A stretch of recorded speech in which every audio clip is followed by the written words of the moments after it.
Hello mga boss, so ito yung naging dahilan kaya humina ang lamig ng aircon.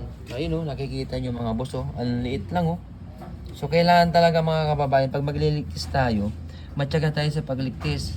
Ayun nakikita nyo, kabuk lang kagaya niyan, kung ganyan, biglang tingin, ay walang leak to. So kailangan obserbahan natin mabuti.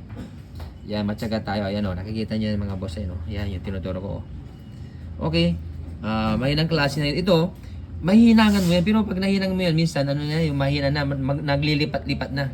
Kaya ang mabuting gawin dito, bago na, para sureball na mga kababayan. Dahil, base sa experience namin, yun, nahihinangan namin yan, pero mga ilang lang, naglilipat na siya. Kaya ang mabuting gawin, palitan na natin ng bago para pares tayo hindi maabala. Okay? So dito yan sa Nissan Orban mga kababayan. Ito, general lang ginawa namin, niligtas na namin lahat.